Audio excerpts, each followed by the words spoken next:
ఈ బెదిరింపులకు సంబంధించి ఈ ఒక్క ఆడియో ఈయన ధైర్యవంతుడు కాబట్టి ప్రవీణ్ చౌదరి బయట పెట్టాడు. ఇంకా బయట పెట్టలేని వాళ్ళు ఇంకా చాలామంది ఉన్నారు. వాళ్ళందరి దగ్గర కూడా నేను సేకరిస్తాను. ఏమీ అంత సామాన్యంగా ప్లే చేయొచ్చు, సామాన్యంగా వదిలే పరిస్థితులు ఎక్కడా కూడా లేదు. ఏంటి ఈ బెదిరింపులు ఏంటి?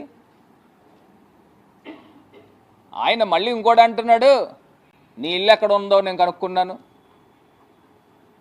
నీ ఇల్లు ఎక్కడో కనుక్కు బాబు ఒకసారి. నమస్తే అండి.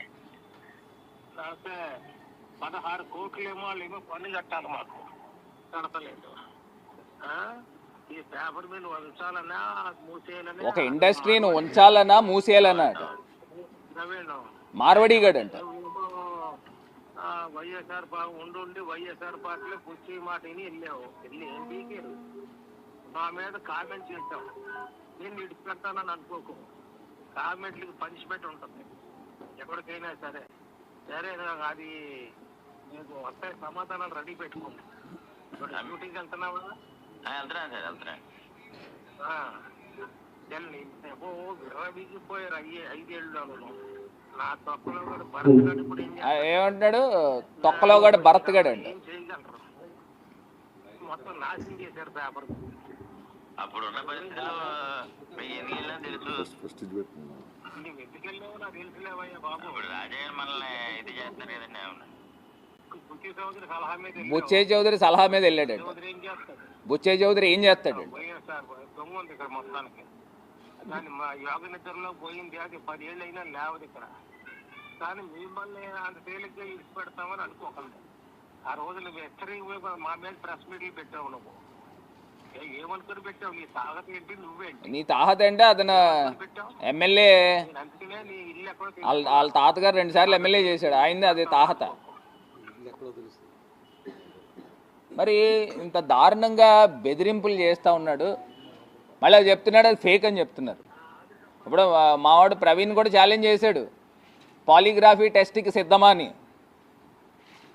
ఏమండి అప్పారావు గారు, ఆయన పాలిగ్రఫీ టెస్ట్కి సిద్ధంగా ఉన్నాడు. అంటే పాలిగ్రఫీ అంటే లై డిటెక్టర్. మీరు సిద్ధమా అని అడుగుతూ ఉన్నాం. ఇప్పుడు మీరేదో తీసుకుని వచ్చి ఒక మిమిక్రీ ఆర్టిస్ట్ని తీసుకొచ్చి ఏదో పెట్టారని చెప్తా ఉన్నారు. ఇప్పుడు ఆయన గొంతేమో, ప్రవీణ్ గొంతేమో కంచుకంఠం. ఆ గొంతు ఎవరైనా ఈజీగా ఐడెంటిఫై చేసేస్తారు. దాన్ని ఏదో ఒక మిమిక్రీ ఆర్టిస్ట్తో చేయించారని చెప్తా ఉన్నారు. ఇప్పుడు ఇది క్లియర్ కట్గా ఒక ఫోన్కి వచ్చింది. ఆ ఫోన్ నెంబర్తో పాటు క్లియర్గా రికార్డ్ అయ్యి ఉంది. ఆ రికార్డ్ అయ్యింది ప్రజల ముందు పెడతా ఉన్నాం. మరి ఇంత దారుణం ఇది ఈయనకేం కొత్త ఏం కాదు. గతంలో కూడా ఒక వాలంటీర్ అమ్మాయిని కూడా ఏ స్థాయిలో బెదిరించాడో మన అందరం కూడా చూసాం. మొన్నటికి లాస్ట్ టైం ఇక్కడ మోరంపూడి ఫ్లైఓవర్ దగ్గర కూడా అక్కడ కూడా ఇష్టం వచ్చిన మాటలు మాట్లాడాడు. అవి కూడా వీడియోలు తీస్తున్నాం. ఇవన్నీ ప్రజల ముందు పెడతాం. ప్రజలు నిర్ణయించండి. ఇప్పుడు వీళ్ళని ఎంత గొప్పవాళ్ళని మనం ఎందుకు ఎన్నుకున్నాం? ఇప్పుడు నేను చేసిన తప్పేంటి అని అడుగుతున్నా. నేను ఇవాళ ప్రజలకి మంచి చేసి ఇగో పలానా నేను ఇది చేశానని ప్రజల ముందు నేను పెట్టాను. ఇప్పుడు నా మీద రకరకాల మాటలు చెప్తా ఉన్నారు. నాకు ఒకటి అర్థం కావట్లేదు. రాజమండ్రిలో నాకు తెలిసి ఒక 7-8 వేల మంది